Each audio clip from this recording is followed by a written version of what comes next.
اور اللہ تعالی حق کے بیان میں کسی کا لحاظ نہیں کرتا۔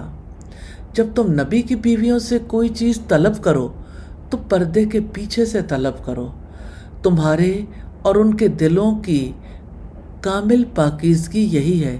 نہ تمہیں یہ جائز ہے کہ تم اللہ کے رسول کو تکلیف دو، اور نہ تمہارے لیے یہ حلال ہے کہ آپ کے بعد کسی وقت بھی آپ کی بیویوں سے نکاح کرو۔ یاد رکھو اللہ تعالیٰ کے نزدیک یہ بہت بڑا گناہ ہے۔ اور سورہ الاحزاب کی آیت نمبر 57 میں فرمایا، جو لوگ اللہ اور اس کے رسول کو ایذا دیتے ہیں ان پر دنیا اور آخرت میں اللہ تعالیٰ کی پھٹکار ہے اور ان کے لیے نہایت ذلیل کرنے والا عذاب ہے۔ یہاں سوال یہ پیدا ہوتا ہے، ایذا پہنچانے کا مطلب کیا ہے؟ آپ کو جھوٹا قرار دینا، شاعر قرار دینا، جادوگر کہنا، آپ کے اصحاب کو برا بھلا کہنا، آپ کی لائی ہوئی شریعت میں تبدیلی کرنا، ایسے کام ایجاد کرنا جو پہلے موجود نہیں تھے، یہ سب رسول اللہ کو اذیت پہنچانے کا ذریعہ ہے۔ اللہ تعالیٰ سے دعا ہے ہمیں ایسے کسی عمل کی توفیق نہ دیں اور ہمیں سمجھ دیں کہ ہم کوئی ایسا کام نہ کریں جس سے اللہ کے رسول صلی اللہ علیہ وسلم کے لیے ہم باعث تکلیف بن جائیں۔ آمین ثم آمین۔ محمد رسول اللہ صلی اللہ علیہ وسلم سے محبت کا تقاضا ہے کہ آپ کی سیرت اور آپ کے حالات زندگی سے مکمل آگہی حاصل کی جائے۔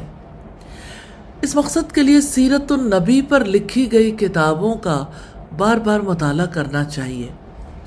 ہمارے اسلاف نبی صلی اللہ علیہ وسلم کی سیرت کو خود بھی بار بار پڑھتے، انہیں سیرت کے واقعات ازبر ہوتے تھے، اپنی اولادوں کو بھی اس کا علم دیتے تھے۔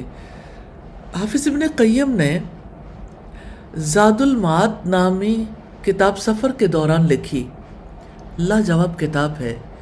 اس میں نبی صلی اللہ علیہ وسلم کے ہر چھوٹے بڑے کام کے بارے میں بتایا گیا، حتیٰ کہ آپ کی عادات تک کا ذکر کیا گیا ہے۔ یہ کتاب قرآن و حدیث اور اقوال سلف سے معمور اور لبریز ہے۔ کتنی عجیب بات ہے کہ ہم رسول اللہ سے محبت کرتے ہیں اور آپ کے حالات سے واقف نہیں ہیں۔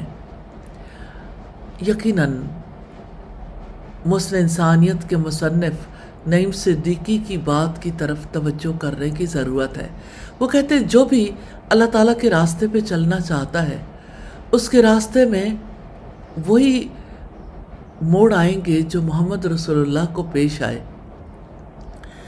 اگر انہیں ابتدا میں تانوں کا سامنا کرنا پڑا، اگر آپ کا مذاق اڑایا گیا، اگر آپ پر چوٹیں کسی گئیں، تو اس کی دعوت کا آغاز بھی اسی طرح سے ہوگا۔ اور اگر لوگ حبشہ کی طرف ہجرت کر گئے تو اسی طرح سے ہجرتوں کے مواقع بھی آئیں گے۔ شیب ابی طالب بھی ہوگا، کہیں طائف بھی جانا پڑے گا، کہیں بیت عقبہ اولا جیسے معاہدے بھی ہوں گے، کہیں مدینہ کی طرف ہجرت بھی ہو جائے گی، کہیں میثاق مدینہ بھی ہوگا، کہیں غزوات بھی ہوں گے اور مکہ فتح ہو جائے گا۔ یعنی یہ نبی صلی اللہ علیہ وسلم کی زندگی کے حالات و واقعات ہیں۔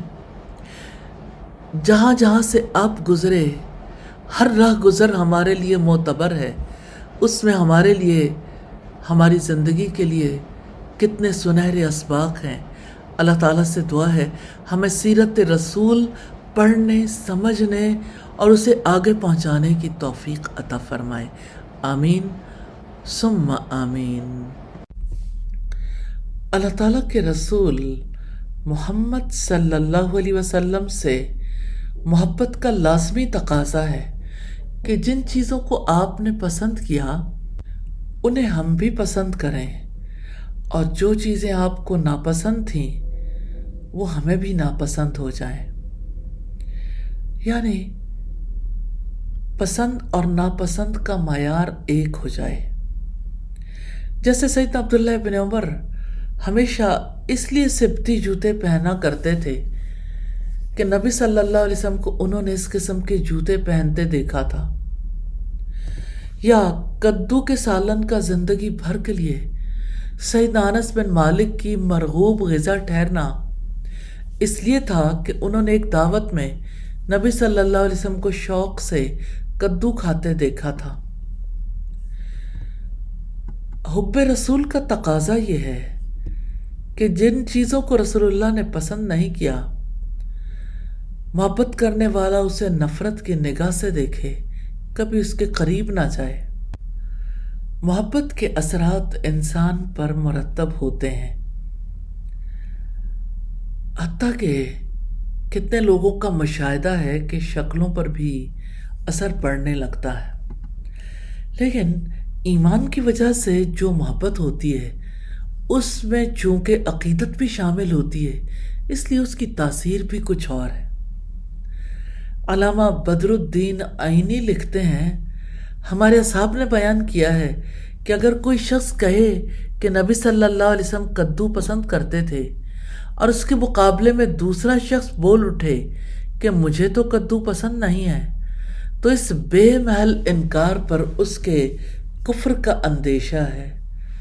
اللہ تعالیٰ سے دعا ہے ہمیں نبی صلی اللہ علیہ وسلم کی پسند ناپسند کو اپنانے کی توفیق عطا فرمائے، تاکہ ہم اس محبت کے تقاضوں کو پورا کر سکیں۔ آمین ثم آمین۔ محمد رسول اللہ صلی اللہ علیہ وسلم کی اتباع کا کتنا بڑا مقام ہے کہ اللہ رب العزت نے اللہ تعالیٰ سے محبت کرنے والوں کو کہا کہ اگر آپ یہ چاہتے ہو کہ آپ سے اللہ تعالیٰ محبت کرے اور آپ کی گناہوں کی مغفرت فرما دے، تو آپ نبی صلی اللہ علیہ وسلم کی اتباع کرو۔ یقیناً یہ بہت بڑی نوید ہے، خوشخبری ہے۔ اتباع کرنے والے جانتے تھے کہ آپ کے ہر حکم کی پیروی کرنی ہے، چاہے آپ زبانی طور پر حکم دیں، عملی طور پر کر کے دکھائیں۔ اس وجہ سے وہ کبھی اپنی بات کو رسول اللہ کی بات کے اوپر نہیں رکھتے تھے، کیونکہ وہ جانتے تھے کہ آپ صلی اللہ علیہ وسلم کی طرف کوئی بات منسوب کرنا اتنا بڑا جرم ہے جس کی سزا جہنم کے سوا کچھ نہیں۔ سیدنا عبداللہ ابن مسعود فرماتے ہیں کہ میں نے فلاں مسئلے میں رائے سے کام لیا، اگر وہ درست ہے تو اللہ تعالیٰ کی طرف سے، اگر غلط ہے تو میرے اور شیطان کی طرف سے، اور اللہ اور اس کا رسول اس سے بری ہیں۔ تو آپ اندازہ کیجئے کہ فتویٰ دیتے ہوئے کہتے ہیں کہ اپنے علم کے مطابق چھان بین کر لی ہے، اگر قرآن و حدیث کے خلاف آ جائے تو یہ میری کوتاہی اور شیطان کے بہکانے کی وجہ سے، اس سے اللہ اور اس کے رسول کا تعلق نہیں۔ تمام لوگوں کو اس بارے میں ضرور دیکھنا چاہیے، فتاویٰ دینے والوں کو بھی اور قبول کرنے والوں کو بھی۔ جرم ہے، گھناؤنا جرم ہے قرآن و سنت کے خلاف کوئی فتویٰ دینا یا اپنی رائے سے فتویٰ دینا، اور اس کی سزا بدترین عذاب کے سوا کچھ نہیں۔ کبھی اپنی بات کو رسول اللہ کی طرف منسوب نہیں کرنا چاہیے، کیونکہ ایسا کرنا خیانت ہے، اور خیانت اللہ تعالیٰ کو کبھی پسند نہیں رہی۔ اللہ تعالیٰ سے دعا ہے ہمیں نبی صلی اللہ علیہ وسلم کی ہر سنت کو قبول کرنے، اس کی پیروی کرنے کی توفیق عطا فرمائے۔ آمین ثم آمین۔ جو لوگ نبی صلی اللہ علیہ وسلم سے محبت کرتے ہیں، آپ کی ذات سے محبت کرتے ہیں، آپ کی بات سے محبت کرتے ہیں، آپ کی تعلیمات سے محبت کرتے ہیں، آپ کی ہر بات کو اچھے طریقے سے سینوں میں محفوظ کرنے کی کوشش کرتے ہیں، اس لیے کہ وہ یہ سمجھتے ہیں کہ نبی کا طریقہ ہی کامیابی کی ضمانت ہے۔ صحابہ کرام حدیث رسول کو محفوظ کرنے کے لیے ہر وقت تیار رہتے تھے۔ یہ حفاظت کتابت کے ذریعے بھی کرتے تھے اور اپنے سینوں میں محفوظ کر کے بھی۔ سیدنا ابو ہریرہ رضی اللہ تعالی عنہ فرماتے ہیں، میں نے رات کو 3 حصوں میں تقسیم کر رکھا تھا، ایک حصے میں نماز پڑھتا تھا، ایک حصے میں آرام کرتا تھا، اور ایک حصے میں احادیث کا دور کیا کرتا تھا۔ جسٹ امیجن، جتنے اہتمام سے اللہ تعالیٰ کے لیے نماز ادا ہو رہی ہے، نوافل پڑھے جا رہے ہیں، اتنے ہی اہتمام سے حدیث رسول کو یاد کیا جا رہا ہے۔ اس کی وجہ یہ تھی کہ نبی صلی اللہ علیہ وسلم ایسے لوگوں کے لیے اپنے رب سے دعائیں کرتے تھے، نظر اللہ عمران، اللہ تعالیٰ اس شخص کے چہرے کو پر رونق رکھے جس نے ہماری حدیث سنی، یاد رکھا اور اسے آگے پہنچایا۔ سیدنا ابو ہریرہ اسی دعا کے پیش نظر حدیث کو یاد کرنے کے لیے بہت محنت کرتے تھے۔ وہ صحابہ کرام میں سب سے بڑے حافظ حدیث تھے۔ ہم یہ تو نہیں کہہ سکتے کہ وہ سب صحابہ کرام سے زیادہ افضل تھے، البتہ حفظ حدیث میں ان کا مقام بہت بڑا ہے، وہ سب سے بڑے حافظ تھے۔ حدیث سے محبت، حدیث کو یاد کرنے کا شوق، جس کی وجہ سے وہ اس مقام تک پہنچے۔ سیدنا ابو ہریرہ کو حدیث کی بڑی لگن تھی، حدیث کو یاد کرنے کا بے پناہ شوق تھا۔ وہ کہتے ہیں کہ ایک دن میں نبی صلی اللہ علیہ وسلم کی خدمت میں حاضر ہوا، عرض کیا اللہ کے رسول، میں آپ کی بہت سی احادیث سنتا ہوں لیکن حدیث کو بھول جاتا ہوں۔ آپ نے فرمایا چادر بچھاؤ۔ میں نے چادر بچھائی تو آپ نے دونوں ہاتھوں سے لپ بنا کر اس چادر میں ڈال دی، پھر فرمایا اس چادر کو لپیٹ کر اپنے سینے سے لگاؤ۔ میں نے اس کو اپنے سینے سے لگایا، اس کے بعد سے میں کبھی نبی کریم صلی اللہ علیہ وسلم کی حدیث نہیں بھولا۔ اس حدیث سے یہ پتہ چلتا ہے کہ وہ لوگ جنہوں نے سیدنا ابو ہریرہ پر الزام لگایا کہ وہ بہت حدیثیں بیان کرتے ہیں، ان لوگوں کا رد اس حدیث سے ہوتا ہے۔ سیدنا عبداللہ ابن عباس رضی اللہ تعالی عنہ فرماتے ہیں، ہم حدیث کو یاد کرتے تھے اور رسول کریم کی حدیث یاد کرنے کے لیے ہی ہیں، کیونکہ اس میں جتنی حکمتیں پنہاں ہیں وہ دنیا کی کسی دوسری شخصیت کے کلام میں نہیں ہیں۔ اس کی گواہی رسول اللہ نے اپنی زبان سے دی، اوتیتو جوامع الکلم، کہ مجھے جوامع الکلم دیے گئے ہیں، یعنی سب سے پر حکمت کلام میرا ہے، تو جو اس کو یاد کر لیتا ہے وہ بھی حکیم اور دانا بن جاتا ہے، اور یقیناً نادان لوگ ہی اس کا انکار کر سکتے ہیں۔ اللہ تعالیٰ سے دعا ہے ہمیں حدیث رسول سے سچی محبت کرنے کی توفیق عطا فرمائے، حفظ حدیث کی توفیق عطا فرمائے، آمین ثم آمین۔ امام مالک رحمہ اللہ نے دو اشخاص کی نبی کریم صلی اللہ علیہ وسلم سے محبت کا تذکرہ کیا۔ کہتے ہیں کہ میں محمد بن المنقدر کو دیکھتا تھا، سید القراء تھے، جب بھی ان سے حدیث کے بارے میں پوچھا جاتا تو وہ محبت سے، ادب سے رونا شروع کر دیتے تھے، یہاں تک کہ ان کی شدت بکا کو دیکھ کر دل نرم پڑ جاتے تھے۔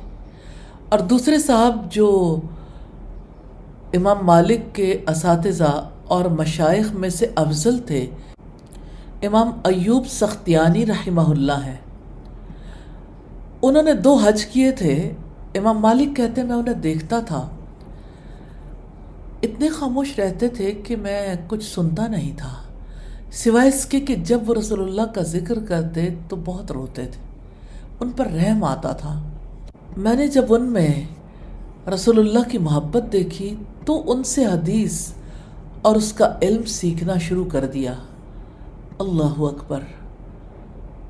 اللہ کے رسول صلی اللہ علیہ وسلم سے سچی محبت کرنے والوں نے کیسے ان کے علم کو عام کیا۔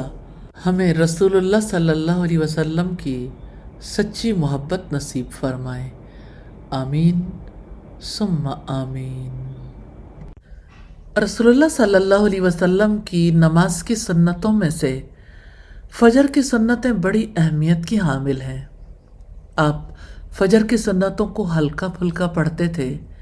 سیدہ عائشہ رضی اللہ تعالی عنہ کہتی ہیں، رسول اللہ صلی اللہ علیہ وسلم فجر کی اذان اور اقامت کے درمیان 2 مختصر رکعت پڑھا کرتے تھے۔ پہلی رکعت میں فاتحہ کے بعد سورہ البقرہ کی آیت نمبر 136 اور دوسری میں سورہ آل عمران کی آیت نمبر 64 کا پڑھنا مسنون ہے۔ یہ صحیح مسلم کی روایت ہے۔ ایک روایت میں ہے کہ پہلی رکعت میں سورہ الفاتحہ کے بعد سورہ الکافرون اور دوسری میں سورہ الاخلاص کا ذکر کیا گیا ہے۔ رسول اللہ صلی اللہ علیہ وسلم فجر کی 2 سنتیں پڑھنے کے بعد اپنے دائیں پہلو پر لیٹ جایا کرتے تھے۔ تو سنتوں کے بعد تھوڑی دیر کے لیے دائیں پہلو پر لیٹنا رسول اللہ کی سنت ہے۔ تو جو شخص گھر میں فجر کی سنتیں ادا کرے وہ سنت کے اجر و ثواب کو حاصل کرے، اپنے دائیں پہلو پر لیٹ جائے، پھر تھوڑی دیر کے بعد مسجد میں چلا جائے۔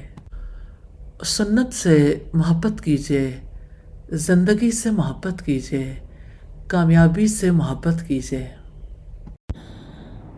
کون ہے جس کی زندگی میں فجر کا وقت نہ آتا ہو؟ فجر آتی ہے، دن چڑھتا ہے، شام ڈھلتی ہے اور رات آ جاتی ہے، صبح ہوتی ہے، شام ہوتی ہے، زندگی یوں ہی تمام ہوتی ہے۔ کتنے ہی لوگ ہیں جو فجر تک پڑے سوتے رہتے ہیں۔ کچھ لوگ ایسے ہیں جو فجر کا وقت دن کی دوسری مصروفیات کی تیاری میں گزار دیتے ہیں۔ آئیے دیکھتے ہیں محمد صلی اللہ علیہ وسلم فجر کا وقت کیسے گزارتے ہیں۔ نماز فجر کے بعد رسول اللہ صلی اللہ علیہ وسلم اپنی جگہ پر بیٹھے رہتے جب تک سورج طلوع ہو کر بلند نہ ہو جاتا۔ صحیح حدیث میں ہے کہ اللہ تعالیٰ نے فرشتوں کو نماز سے پہلے یا نماز کے بعد مسجد میں بیٹھے رہنے والے شخص کے لیے دعا اور استغفار کرنے کا پابند بنا دیا۔ وہ یوں دعا کرتے ہیں، اللہم اغفر لہو، یا اللہ اس کی مغفرت کر دے، اللہم ارحمہ، یا اللہ اس پر رحم فرما دے۔ یہ اللہ تعالیٰ کا کتنا بڑا احسان ہے کہ اللہ تعالیٰ مقرب فرشتوں کو دعا کرنے کا پابند بناتا ہے۔ یا اللہ ہمیں بھی فجر کا وقت اسی طرح گزارنے کی توفیق عطا فرما دے، آمین ثم آمین۔ محمد رسول اللہ صلی اللہ علیہ وسلم نے فرمایا،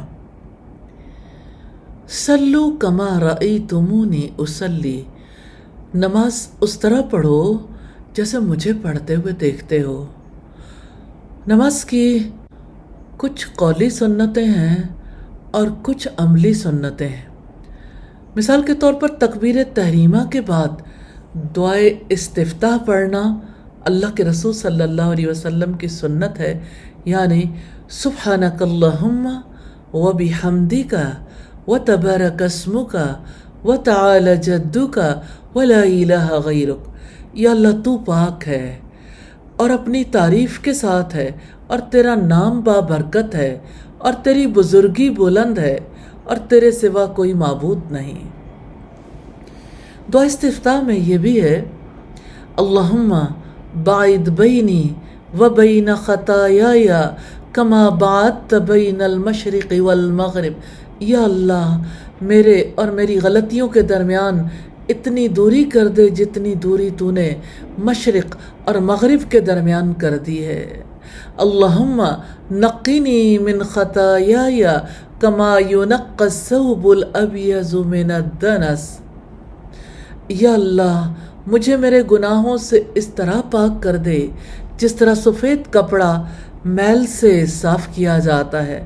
اللہم اغسلنی من خطایای بالثلج والماء والبرد۔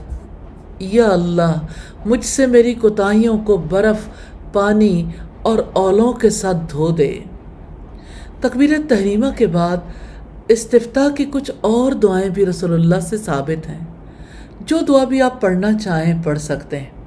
ہاں، اس کے بعد قرات ہے، قرات سے پہلے اعوذ باللہ من الشیطان الرجیم پڑھنا ہے، پھر بسم اللہ الرحمن الرحیم پڑھنا، پھر سورہ الفاتحہ اور اس کے بعد آمین کہنا۔ آمین کہنے کے بعد ظہر، عصر، مغرب اور عشاء کی پہلی 2 رکعتوں میں، اور فجر، جمعہ اور ہر نفل نماز کی دونوں رکعتوں میں کسی اور سورت کی قرات کرنا۔ جہاں تک باجماعت نماز ادا کرنے والوں کا تعلق ہے تو امام کے پیچھے مقتدی صرف سری نمازوں میں ظہر اور عصر میں فاتحہ کے بعد کسی دوسری سورت کی قرات کر سکتا ہے، جہری نمازوں میں مغرب، عشاء، فجر اور جمعہ میں نہیں۔ اسی طرح رکوع اور سجود میں تسبیحات ہیں، یعنی سبحان ربی العظیم اور سبحان ربی الاعلی کا ایک سے زیادہ مرتبہ پڑھنا سنت ہے۔ نماز ادا کرنے والے کو صرف ان تسبیحات پر اکتفا نہیں کرنا چاہیے، اس کے علاوہ بھی دعائیں کرنی چاہیے جو کہ رسول اللہ سے ثابت ہیں، خاص طور پر سجدے میں، کیونکہ آپ کا ارشاد ہے بندہ اپنے رب کے سب سے زیادہ قریب سجدے کی حالت میں ہوتا، لہٰذا آپ کثرت سے دعا کیا کرو۔ پھر رکوع سے سر اٹھانے کے بعد ربنا ولک الحمد کہنا، پھر یہ دعا کرنا اللہم ربنا لک الحمد ملء السماوات وملء الارض وما بینہما، یا اللہ اے ہمارے رب تمام تعریفیں تیرے لیے ہیں، اتنی تعریفیں جن سے آسمان، زمین اور جو کچھ ان کے درمیان ہے وہ، اور اس کے بعد جو چیز تو چاہے سب بھر جائے، وَمِلْءَ مَا شِئْتَ مِنْ شَيْءٍ بَعْدُ أَهْلَ الثَّنَاءِ وَالْمَجْدِ أَحَقُّ مَا قَالَ الْعَبْدُ وَكُلُّنَا لَكَ عَبْدٌ۔ اور اس کے بعد جو چیز تو چاہے سب بھر جائے، اے تعریف اور بزرگی کے لائق سب سے سچی بات جو بندے نے کہی، اور ہم سب تیرے بندے ہیں، اور وہ یہ ہے اللہم لا مانع لما آتیت ولا مؤتی لما منعت ولا ينفع ذا الجد منک الجد۔ یا اللہ جو تو دے اسے کوئی روکنے والا نہیں، اور جسے تو روک لے اسے کوئی دینے والا نہیں، اور کسی بزرگی والے کو اس کی بزرگی تیرے ہاں کوئی فائدہ نہیں پہنچا سکتی۔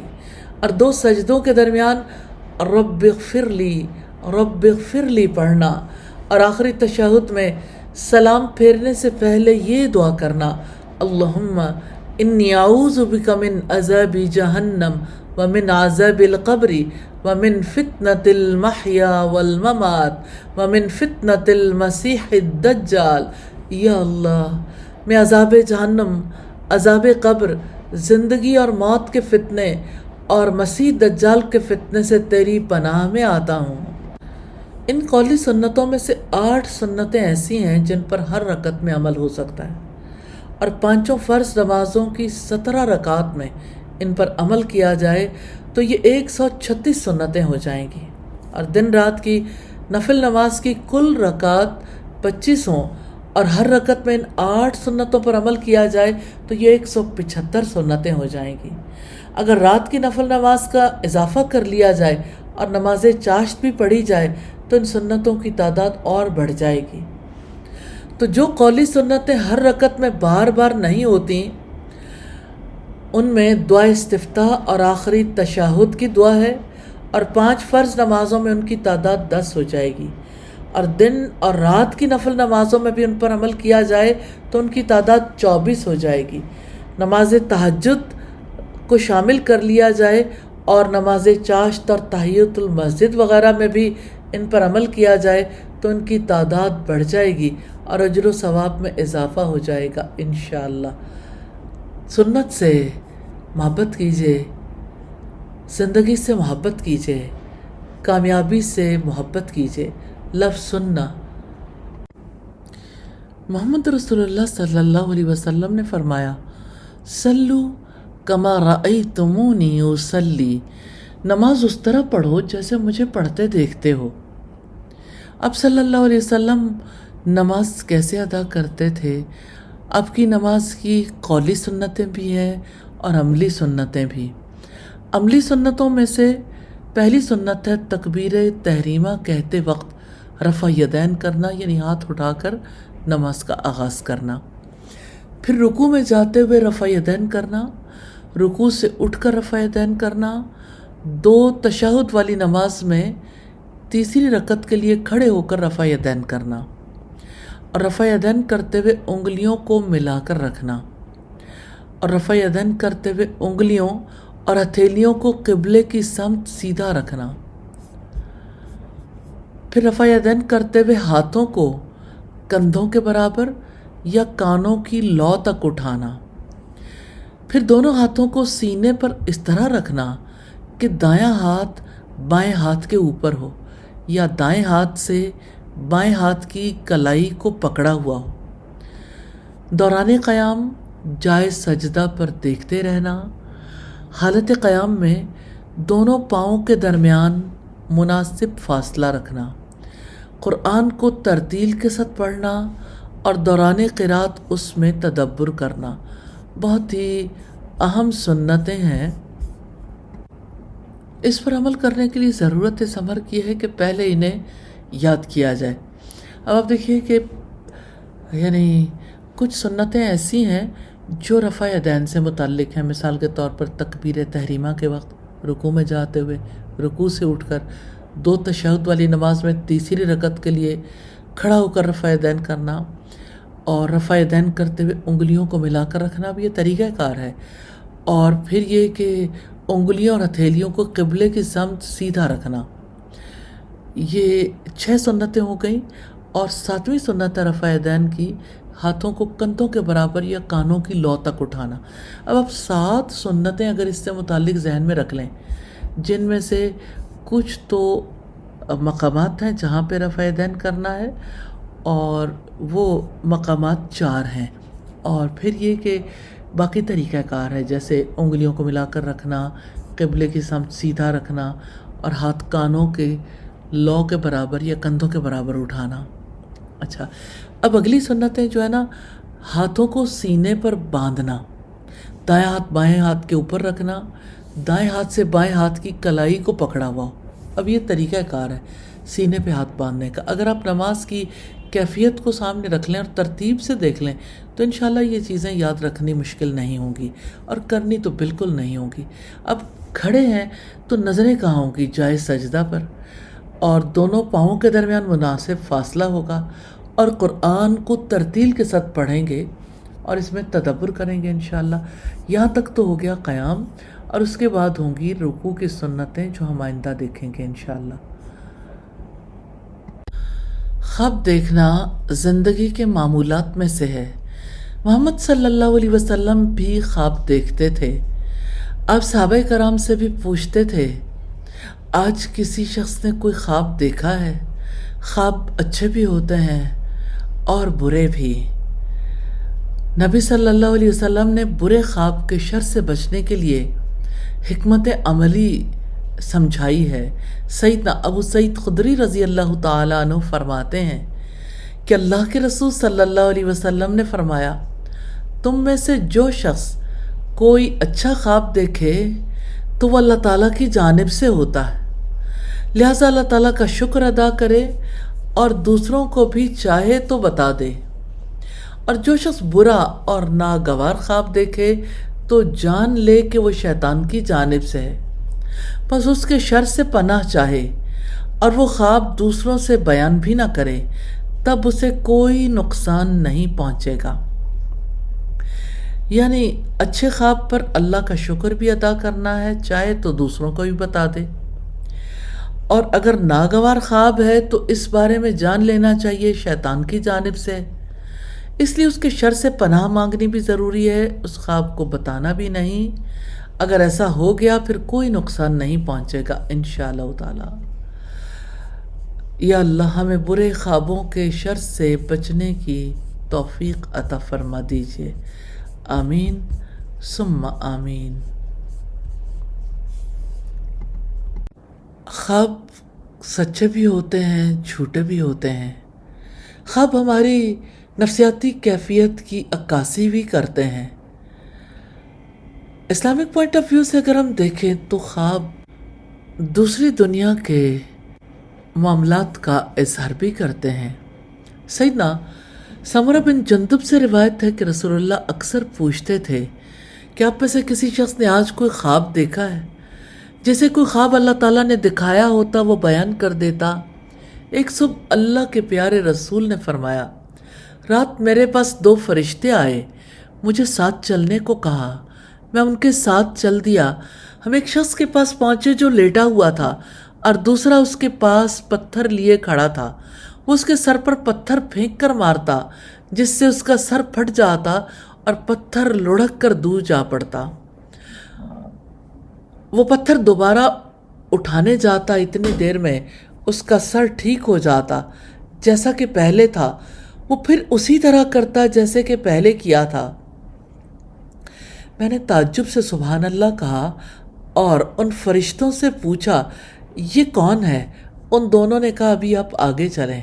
پھر ہم چلے تو ایک ایسے آدمی کے پاس پہنچے جو چت لیٹا ہوا تھا، جبکہ دوسرا آدمی اس کے پاس لوہے کا ایک ٹکڑا لیے کھڑا تھا اور اس ٹکڑے سے اس کی باچھوں کو گدی اور نتنے کو گدی تک اور آنکھ کو گدی تک چیر کر لے جاتا تھا۔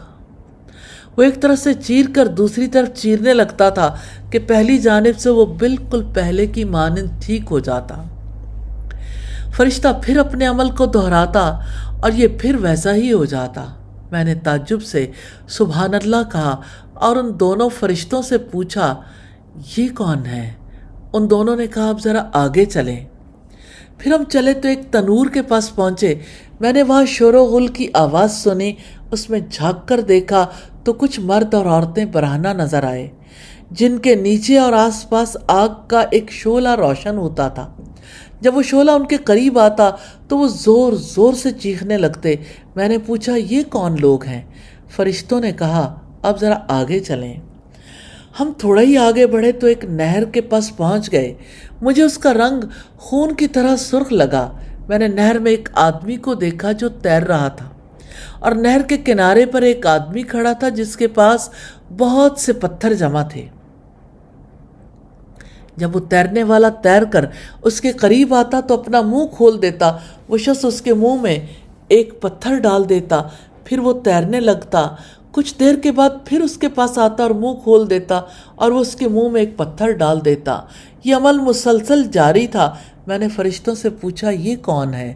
تو انہوں نے کہا کہ ابھی آپ اور آگے چلیں۔ کچھ اور آگے بڑھے تو ایک ایسے شخص کے پاس پہنچے جو نہایت بدصورت تھا۔ اس کے سامنے آگ تھی جسے وہ روشن کرتا، پھر اس کے چاروں طرف دوڑنے لگ جاتا۔ میں نے پوچھا یہ کون ہے؟ انہوں نے کہا آپ آگے تشریف لے چلیں۔ آگے چلے تو ہم ایک باغ میں پہنچے جہاں موسم بہار کے رنگا رنگ پھول کھلے ہوئے تھے۔ باغ کے درمیان میں ایک شخص تھا جس کا قد اس قدر طویل تھا کہ میں نے اس کا سر نہیں دیکھا۔ اس کے چاروں طرف بہت سے بچے نظر آئے، اس سے پہلے اتنی تعداد میں کبھی نہیں دیکھے تھے۔ میں نے پوچھا یہ کون ہے؟ ان دونوں نے کہا آپ آگے چلیں۔ ہم تھوڑا آگے بڑھے تو بلند جگہ پر ایک گلستان کے درمیان میں جا پہنچے جس سے بڑا اور خوبصورت گلستان میں نے کبھی نہیں دیکھا۔ ان دونوں نے کہا ذرا اوپر چڑھیے اور اس میں داخل ہو جائیے۔ میں نے اوپر جا کر دیکھا تو ایک بارونق شہر نظر آیا جس کی دیواروں میں ایک اینٹ سونے کی اور ایک چاندی کی لگی ہوئی تھی۔ ہم اس شہر کے دروازے کے پاس پہنچے اور دروازہ کھولنے کے لیے کہا تو وہ ہمارے لیے کھول دیا گیا۔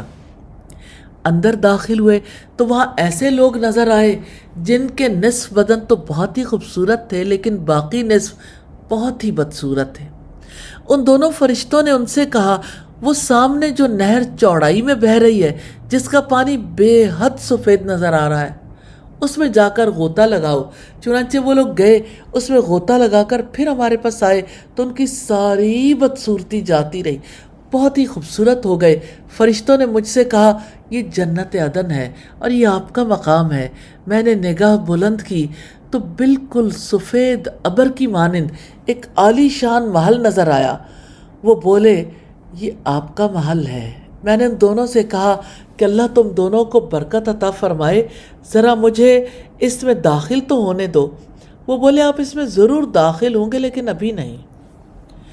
رسول اللہ نے فرمایا میں نے ان دونوں فرشتوں سے کہا رات بھر میں نے جو عجیب عجیب مناظر اور چیزیں دیکھی ہیں ان کی حقیقت کیا ہے؟ وہ بولے ابھی آپ کے سامنے بیان کیے دیتے ہیں۔ وہ پہلا آدمی جس کے پاس آپ آئے اور اس کا سر پتھر سے پھوڑا جا رہا تھا وہ شخص تھا جس نے قرآن یاد کر کے بھلا دیا اور فرض نماز میں کوتاہی کیا کرتا تھا۔ وہ شخص جس کی باچھیں، نتنے اور آنکھیں اس کی گدی تک چیری جا رہی تھیں، وہ شخص الصبح اپنے گھر سے نکلتا اور سارا دن جھوٹی افواہیں لوگوں میں پھیلاتا رہتا تھا، اور وہ برہنہ مرد اور عورتیں جو تنور میں تھیں وہ سب زنا کے مجرم تھے، اور جو شخص نہر میں تیر رہا تھا اور پتھر کے لقمے کھا رہا تھا وہ سود کھانے والا آدمی تھا۔ وہ بدصورت آدمی جو آگ بھڑکا کر اس کے چاروں طرف دوڑ رہا تھا وہ مالک داروغہ جہنم تھا، اور وہ دراز قد آدمی جو باغ میں آپ کو نظر آئے وہ سیدنا ابراہیم علیہ السلام تھے، اور جو بچے ان کے چاروں طرف آپ نے دیکھے وہ فطرت اسلام پر جان دینے والے بچے تھے۔ کچھ لوگوں نے پوچھا کیا یہ مشرکوں کے کمسن بچے تھے؟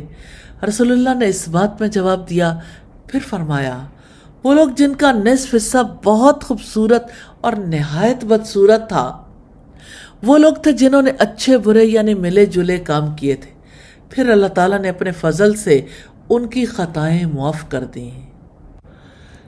کیسی تھی وہ زندگی جس زندگی سے لوگ برکتیں حاصل کر رہے تھے، فیض پا رہے تھے۔ اللہ تعالیٰ سے دعا ہے ہمیں بھی ان جیسی زندگی گزارنی نصیب فرما دے، آمین ثم آمین۔ سبحانک اللہم و بحمدک نشہد ان لا الہ الا انت نستغفرک و نتوب الیک۔ السلام علیکم ورحمۃ اللہ وبرکاتہ۔